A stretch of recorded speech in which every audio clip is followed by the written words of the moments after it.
नमस्कार दोस्तों, मैं राम धाकड़ एपिकल एग्री के यूट्यूब चैनल में आपका स्वागत है।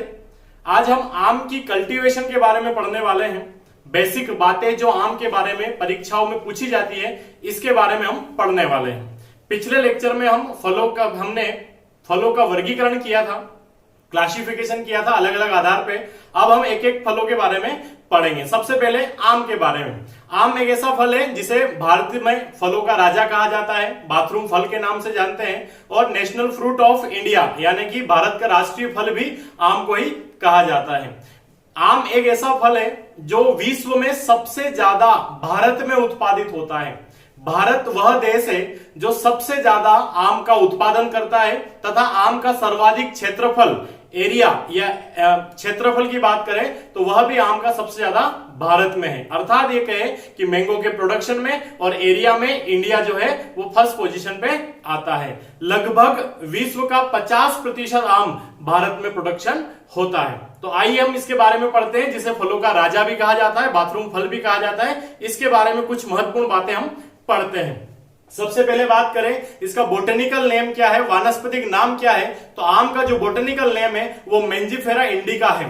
मैंने यहां पर इंग्लिश में लिखा है क्योंकि जो वानस्पतिक नाम होता है वो इटालियन लैंग्वेज में लिखा जाता है। अगर उसमें नहीं लिख पा रहे हैं तो नीचे अंडरलाइन करना बहुत ही आवश्यक होता है। एक और महत्वपूर्ण बात जो आपको यहां से सीखना है कि जो वंश होता है उस वंश का जो पहला लेटर होता है वो कैपिटल लिखना है, जबकि स्पीसीज का जो पहला लेटर होता है वो स्मॉल लिखना है। तो मेंजिफेरा वंश है आम का, जबकि इंडिका इसकी प्रजाति है। और एल यानी कि लिनियस, वैज्ञानिक जिसने नाम दिया था उसका नाम, तो एल डॉट यानी तो पूरा नाम होगा मेंजिफेरा इंडिका एल। ये आम का वानस्पतिक नाम हुआ दोस्तों, बोटेनिकल नेम ऑफ मैंगो। तो आपका आंसर होगा मेंजिफेरा इंडिका एल।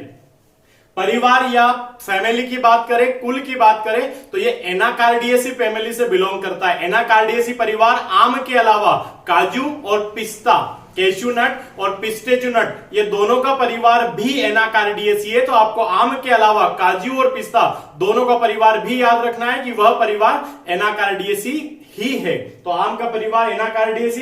क्रोमोसोम नंबर या गुणसूत्र की बात करें तो आम में 40 गुणसूत्र होते हैं, टेट्राप्लॉइड है ये। और इसमें जो बेसिक नंबर ऑफ क्रोमोसोम होते हैं, आम के आधारभूत गुणसूत्र की संख्या या बेसिक नंबर ऑफ क्रोमोसोम, तो ये 10 होते हैं दोस्तों। याद रखना है, बहुत ज्यादा इंपॉर्टेंट क्वेश्चन है कि आम में आधारभूत गुणसूत्र की संख्या कितनी होती है। तो आम में जो आधारभूत गुणसूत्र होते हैं वो 10 होते हैं दोस्तों। इसके अलावा अन्य नाम तो स्टार्टिंग में मैं बता चुका हूं कि इसे फलों का राजा कहा जाता है, भारत का राष्ट्रीय फल कहा जाता है, और इसके अलावा इसे बाथरूम फल के नाम से भी जाना जाता है। उत्पत्ति की बात करें, उत्पत्ति यानी कि होता है ओरिजिन पैलेस। ओरिजिन कहां पे हुआ है, सबसे पहले कहां देखा गया था, तो जो उसका ओरिजिन पैलेस है वो इंडो बर्मा माना जाता है। इंडो बर्मा इसका ओरिजिन पैलेस या उत्पत्ति स्थान के नाम से जाना जाता है। फल प्रकार, फल प्रकार मतलब होता है टाइप ऑफ फ्रूट, किस प्रकार का फल है। तो ये टाइप ऑफ फ्रूट में ड्रूप या अस्टिल या स्टोन फ्रूट है, तो ड्रूप में रखा गया है इसको, इसे अस्टिल भी कहा जाता है और साथ में इसे स्टोन फ्रूट के नाम से भी जाना जाता है। तो फल प्रकार यानी कि टाइप ऑफ फ्रूट। अगली बात करें जलवायु। जलवायु अर्थात होता है क्लाइमेट। तो क्लाइमेट के आधार पे इसे ट्रॉपिकल या उष्णकटिबंधीय में रखा गया है, जिसकी वृद्धि के लिए अर्थात आम की खेती करना है तो जो तापमान है वो होना चाहिए 24 डिग्री से लेकर 27 डिग्री सेंटीग्रेड के मध्य, और यह उष्ण यानी कि ट्रॉपिकल जलवायु के अंतर्गत आता है। तो जो क्लाइमेट हुआ वो ट्रॉपिकल। उत्पादन की बात करें तो स्टार्टिंग में यह बात भी अपन क्लियर कर चुके हैं कि मैंगो का सबसे ज्यादा प्रोडक्शन अगर पूरे विश्व की बात करें तो इंडिया में होता है दोस्तों। और इंडिया की अगर बात करें तो सबसे ज्यादा आम का प्रोडक्शन वर्तमान में आंध्र प्रदेश करता है। आंध्र प्रदेश लीडिंग स्टेट है आम के प्रोडक्शन में। प्रसारण की बात करें, प्रसारण यानी कि प्रोपोगेशन। प्रोपोगेशन का इससे होता है इसका, तो जो प्रोपोगेशन होता है वो मेनली होता है विनियर ग्राफ्टिंग और इसके अलावा होता है इनार्चिंग। विनियर ग्राफ्टिंग एंड इनार्चिंग दोनों ही ग्राफ्टिंग के प्रकार है, उपरोपण के प्रकार है। इसके अलावा एपिकोडाइल ग्राफ्टिंग के द्वारा भी आम का प्रसारण होता है। तो ये एक प्रकार का असेक्सुअल प्रोपोगेशन है। असेक्सुअल यानी कि पौधे के बीज के अलावा अगर पौधे के किसी अन्य भाग से प्रसारण किया जाता है या नया पौधा प्राप्त किया जाता है तो उसे असेक्सुअल या अलैंगिक प्रसारण के नाम से जाना जाता है। तो विनियर ग्राफ्टिंग और इनार्चिंग दोनों ही ग्राफ्टिंग के प्रकार है। आगे एक लेक्चर में अपन ग्राफ्टिंग या प्रसारण पढ़ेंगे तो वहां पे मैं विनियर ग्राफ्टिंग और इनार्चिंग को एक चित्र के द्वारा वहां पर क्लियर करूंगा। तो अभी आपको याद रखना है विनियर ग्राफ्टिंग और इनार्चिंग के द्वारा आम का प्रसारण किया जाता है।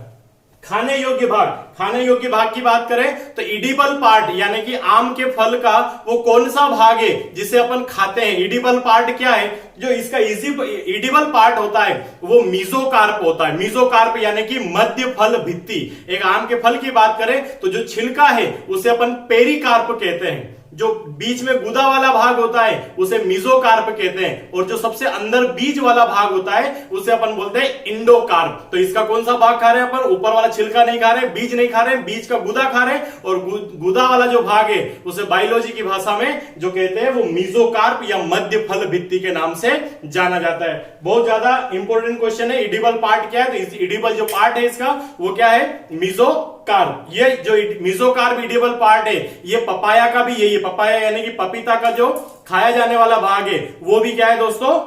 मीजोकार्प है। अब इसके अलावा ये श्वसन दर के आधार पे यानी कि रेस्पिरेशन रेट के आधार पे आम को कौन से भाग में रखा गया है कि आम क्लाइमेट्रिक है कि नॉन क्लाइमेट्रिक है। तो हमें पता है कि जो आम होता है उसे अगर कच्चा तोड़ने के बाद कुछ समय कहीं कपड़े में भरकर या कहीं रख दिया जाए तो जो 2-4 दिन के अंदर ये पक जाता है। और ऐसे फल जो कच्चे तोड़ने के बाद पक जाए उन्हें अपन क्लाइमेट्रिक फ्रूट कहते हैं, क्योंकि इन फलों की तोड़ने के बाद श्वसन दर जो होती है वो सडनली इंक्रीज हो जाती है या बढ़ जाती है। तो श्वसन दर के आधार पे बात करें तो यह जो फल है वो क्लाइमेट्रिक में आता है, जबकि अंगूर एक ऐसा फल है जो कि नॉन क्लाइमेट्रिक फ्रूट है। तो ये पक जाएगा, इसलिए अपन श्वसन दर के आधार पे क्या बोलेंगे कि श्वसन दर आम की तोड़ने के बाद बढ़ जाएगी और बढ़ जाएगी, इसलिए इसे क्लाइमेट्रिक फ्रूट में रखा गया है।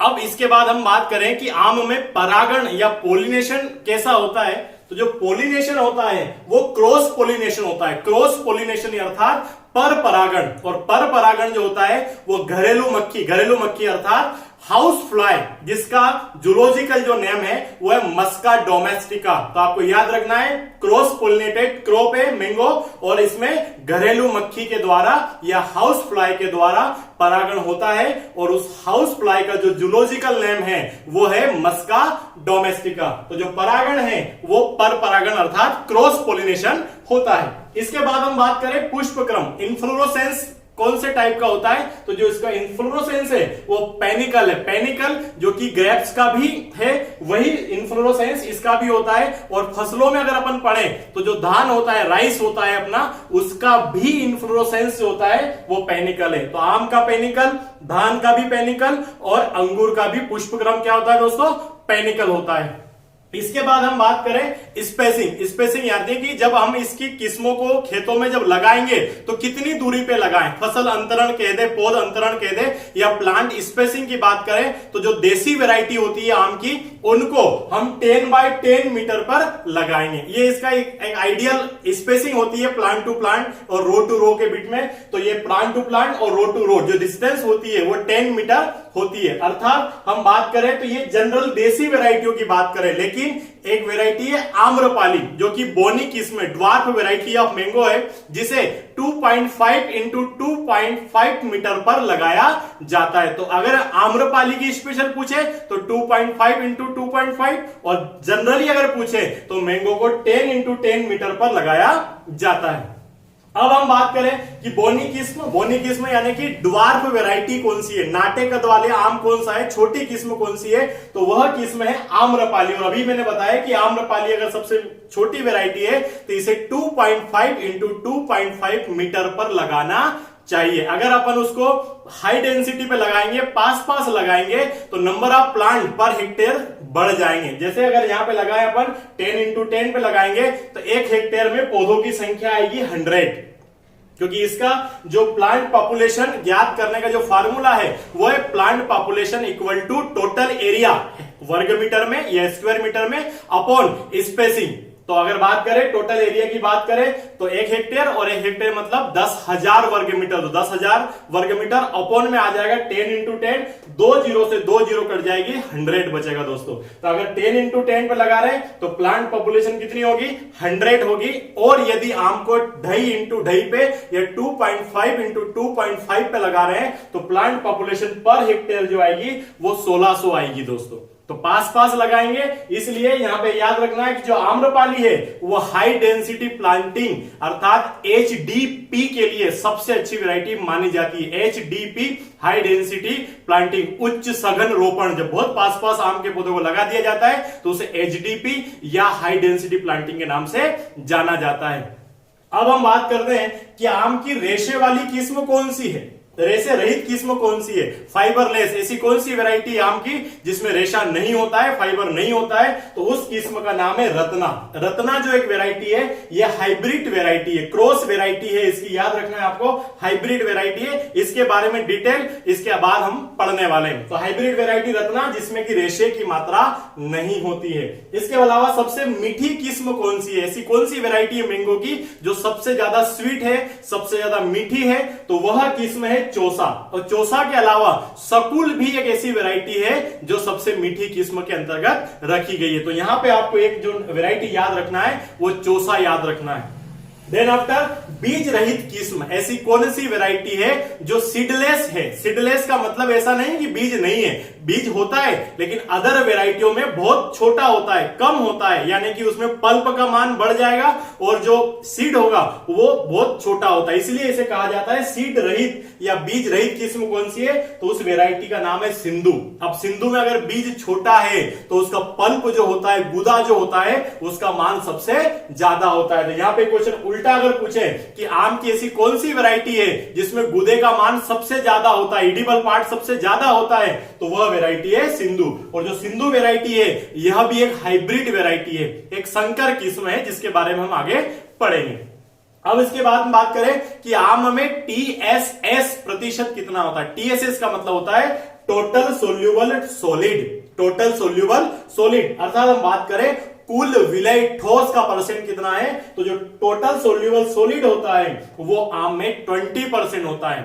मिल्क में जैसे टोटल सोल्यूबल सॉलिड जो होता है वो कितना परसेंट होता है, 13% होता है, 13% होता है। गन्ने में 17 से 18% होता है। वैसे ही आम में जो टीएसएस परसेंट होता है वो 20% होता है, जिसको हम रेफ्रेक्ट्रोमीटर के द्वारा ऑब्जर्व करते हैं। रेफ्रेक्ट्रोमीटर जो कि कुल विलय ठोस मापने में, गणना में काम आता है। अब इसके बाद हम बात करें इसका आपेक्षिक घनत्व या विशिष्ट गुरुत्व या रिलेटिव डेंसिटी कितनी होती है आम की, तो यह लगभग पानी के बराबर है। पानी का जो आपेक्षिक घनत्व होता है वो 1 होता है दोस्तों, और इसका होता है 1.01 से 1.02, लगभग बात करें तो पानी के सेम टू सेम है। तो विशिष्ट गुरुत्व जो होता है 1.01 से लेकर 1.02, अलग अलग वेराइटियों का अलग अलग होता है, लेकिन एवरेज बात करें तो यह एक एवरेज आंकड़ा है 1.01 से 1.02।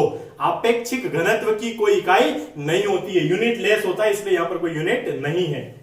अब बात करें पोषक मान, मैंगो में कौन से न्यूट्रिएंट्स होते हैं, मैंगो में खाने से अपने को क्या मिलेगा, तो याद रखना दोस्तों, अपन पहले भी पढ़ चुके हैं, पोषक तत्व के बारे में हमने पढ़ा था। तो जो आम होता है वो विटामिन ए का सर्वोत्तम स्रोत है। विटामिन ए जिसे हम कैरोटीन के नाम से जानते हैं, रेटिनॉल के नाम से जानते हैं, तो वह आम में सबसे ज्यादा मात्रा में पाया जाता है। पिछले लेक्चर में हमने पढ़ा है ये कि विटामिन ए जो होता है वो पीले फलों में ज्यादा होता है, और आम जो होता है पकने के बाद पीले रंग का हो जाएगा, अर्थात इसमें विटामिन ए का मान सबसे ज्यादा होगा।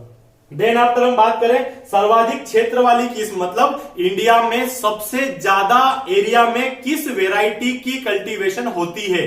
बहुत इंपॉर्टेंट क्वेश्चन है। तो इंडिया में सबसे ज्यादा जिस वेराइटी की कल्टीवेशन होती है वो अल्फांजो है। अल्फांजो एक ऐसी किस्म है आम की जिसे महाराष्ट्र के रत्नागिरी एरिया में लगाया जाता है, और वहां पर लोकल में इसे हापुस आम के नाम से जाना जाता है। अब इंडिया में अगर सबसे ज्यादा कल्टीवेशन अल्फांजो की हो रही है तो इसका मतलब यह कि इसका प्रोडक्शन भी सबसे ज्यादा है, और प्रोडक्शन सबसे ज्यादा हो रहा है तो इसका एक्सपोर्ट भी हम सबसे ज्यादा करेंगे। तो सबसे सबसे ज्यादा एक्सपोर्ट अगर किसी वैरायटी का हो रहा है तो उस वैरायटी का नाम है अल्फांजो, जिसे अपन महाराष्ट्र के रत्नागिरी के किसान सबसे ज्यादा मात्रा में उगाते हैं, सबसे ज्यादा एरिया में उगाते हैं। और एक और बात यहां से याद रखना दोस्तों, इस अल्फांजो आम का एक सबसे ज्यादा भयानक कुरचना या डिसऑर्डर है, उस डिसऑर्डर का नाम है स्पॉन्जी टिश्यू, स्पॉन्जी ऊतक इस आम में सबसे ज्यादा लगता है। तो अल्फांजो की जो प्रॉब्लम है, मुख्य समस्या है, वो कौन सी है?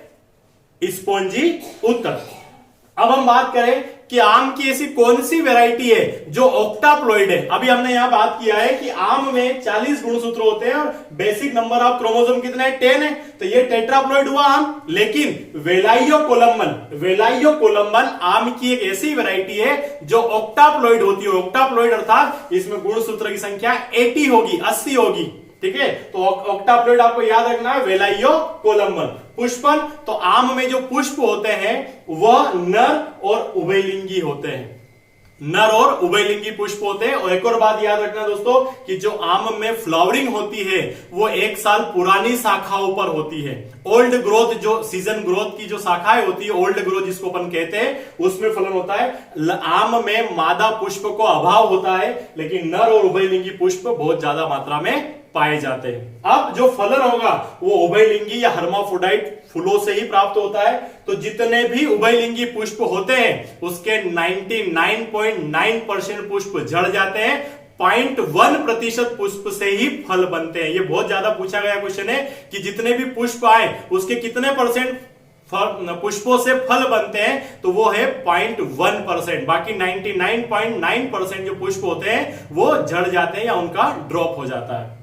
अब हम बात करें ऑफ सीजन वैरायटी कौन सी है आम की। तो आम की जो ऑफ सीजन या बेमौसम किस्म है उस किस्म का नाम है मधुलिका और निरंजन। आपको याद रखना है, निरंजन जो मेन है, इसके अलावा मधुलिका भी एक ऐसी वैरायटी है मैंगो की जो कि ऑफ सीजन वैरायटी मानी जाती है। इसके अलावा हम बात करें म्यूटेंट वैरायटी, उत्परिवर्तित किस्म कौन सी है आम की।